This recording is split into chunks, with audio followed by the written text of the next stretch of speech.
As the 1970s wore on, it became clear that Ford had to replace its lovely Pinto. The vehicle had been running all the way from the 1971 model year, meaning it went on sale late in 1970, and its last model year was 1980. Now, partway through the run in 1974, Mercury would introduce its Bobcat.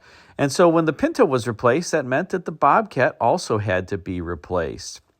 Now, one other thing that was happening at Ford at the time is that this was really an era where automakers were trying to transition from regional specific cars to world cars. And some of that was brought on by the fact that for the first time, the U.S. auto industry had seen multiple oil price shocks, and consumers were more open to driving fuel-efficient vehicles than they ever had been before.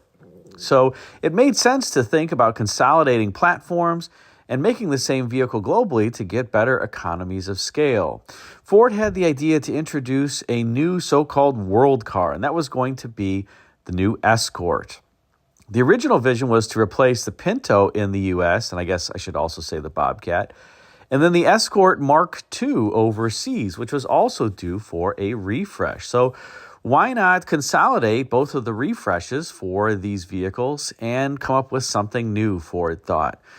Well, it didn't quite turn out how the engineers and product planners and designers thought. What do I mean by that? Well, interestingly, despite the fact that Ford tried to introduce a new world car in terms of the Escort and Pinto replacement, with the new Escort, Ford branded both the U.S. sold vehicle as well as the European vehicle, the Escort. By the way, the name Escort had been used overseas since the late 1960s, so it was a well-known name. And Ford of Europe had also had some experience shipping cars to the U.S., and the U.S. had experience importing them, like the Mercury Capri. But this would really be the first world car.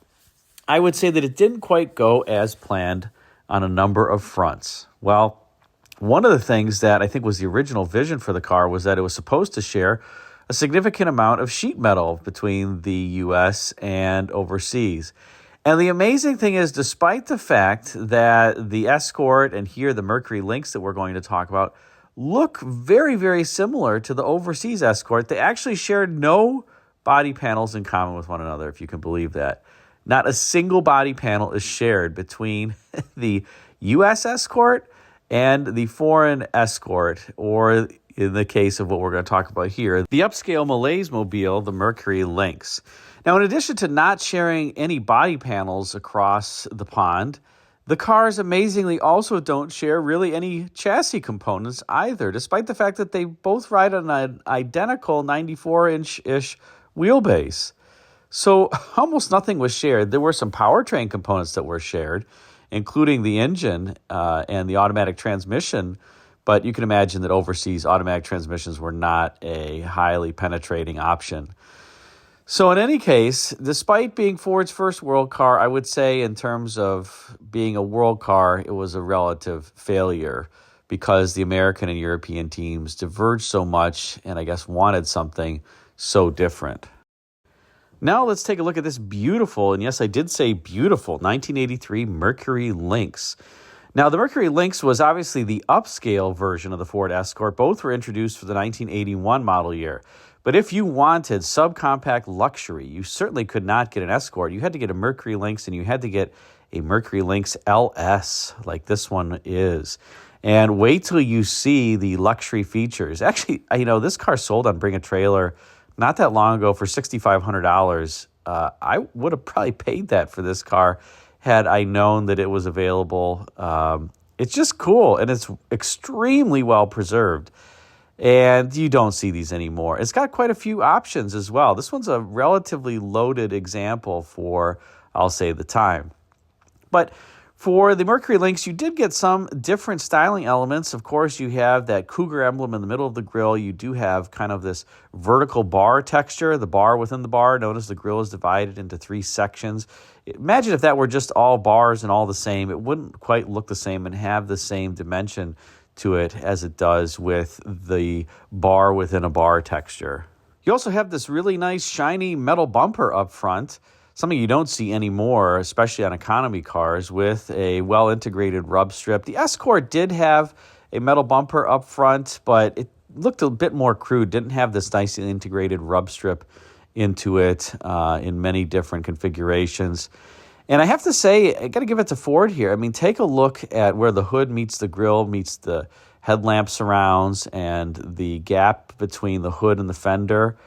This is an economy car, and it's put together pretty gosh darn well. The only thing that looks a little bit strange to me is the gap between the lower portion of the grille and the headlamp surrounds and the bumper, probably to make room for crash and to ensure that the bumper is adjustable. But overall, the gaps and the fit and finish on this car really are not bad on the front end. I think as we go around to the back and take a look at the hatch doesn't fit quite as nicely, but good job for Ford on the front end. Now, as we rotate around to this front three-quarter view, you'll see a couple things on this vehicle that I think are interesting. Notice how I was mentioning that rub strip was well integrated into the front bumper. Well, it's kind of well integrated into the entire car. This is one of the first vehicles where the rub strip is really more designed into the styling of the car, as opposed to just being kind of a tack-on or clip-on molding that many vehicles had. And European cars generally were better about this and integrating that molding into the design of the car. But I think the Ford designers did a pretty good job trying to do that. This car does have the optional vent windows that swing out. Notice that there's a partition in the front door glass for that. And another thing I will point out about this car is its pretty much perfectly flat belt line. The belt line does come down a little bit there up near the A-pillar, but after that point, rearward, it's just perfectly flat. And this is one area where the styling diverged from the overseas Escort, because the Europeans wanted to have a little bit of gesture to the car, and the beltline has just a gentle rise. And there was a story that Jack Telnack told in an interview that Gene Bourdonnais was still the styling leader for Ford North America during this time, and he insisted that the car have a flat beltline, no rise, nothing at all.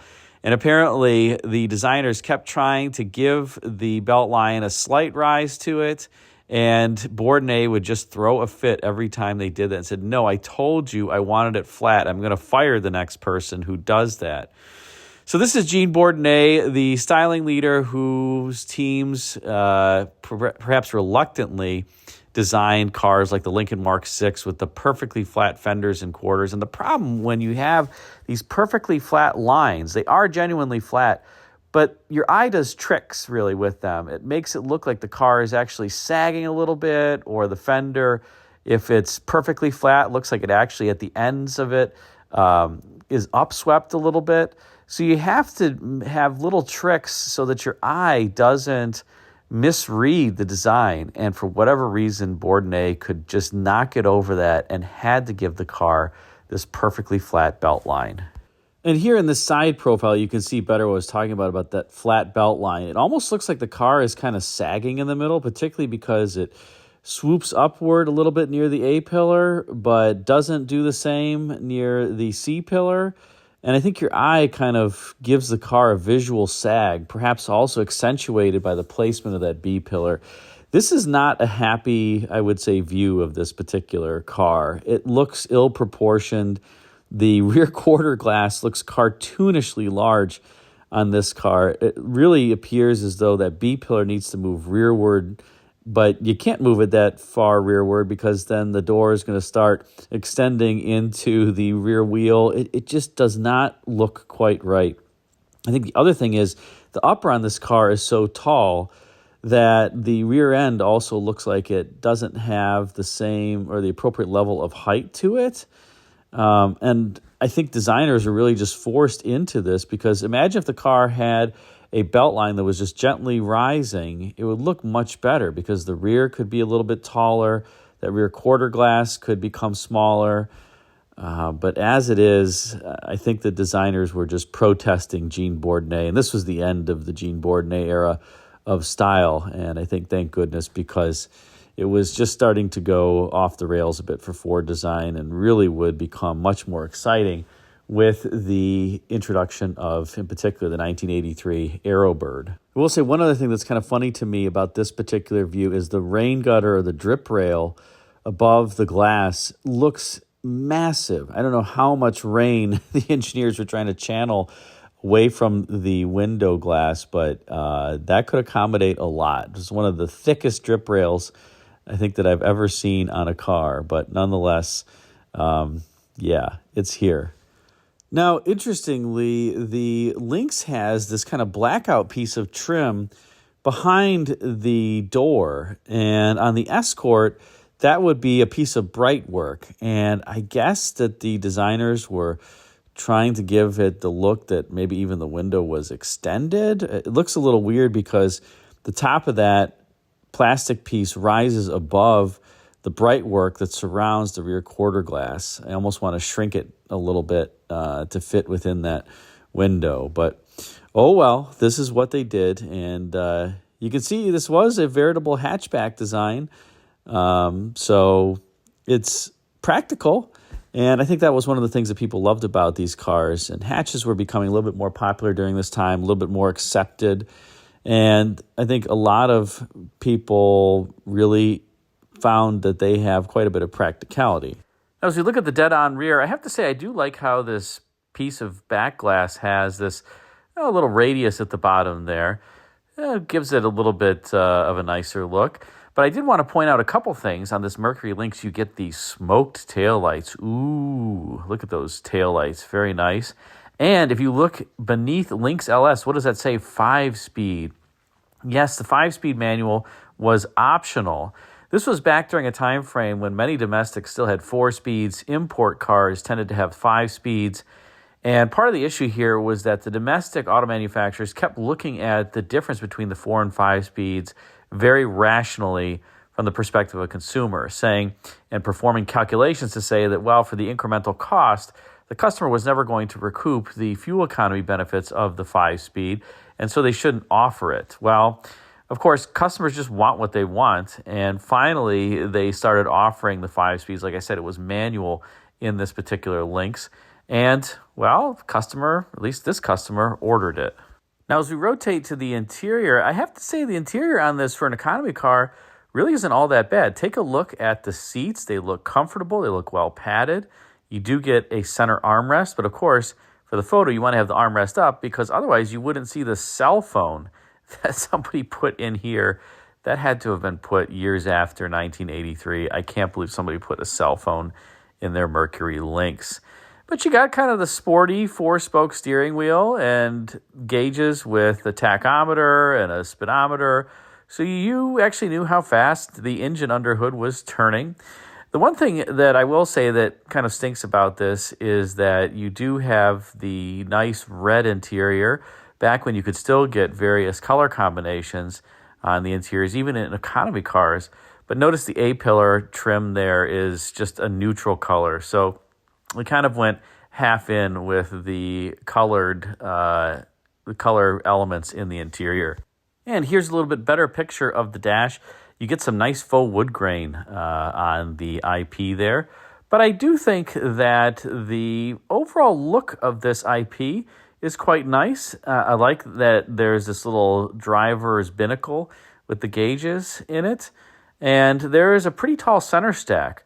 Now, obviously, you see the shifter for the 5-speed manual. Just next to that shifter, there's actually a LED readout, to test that all the lights are working, a visual check panel. Again, this is an economy car. That's a pretty advanced feature for an economy car. Let's take a closer look at that. Here you go. So this would help tell you if there were a light out, or you had low fuel, or you had the washer fluids low, although I don't know if you're going to see the low fuel light because this is so far out of the driver's sight line that it's kind of humorous. But Ford always had these visual check panels down low, even back in the 1960s. You also notice that to the left of this, underneath the dash, it says amplifier off and on. This car does have the up-level stereo.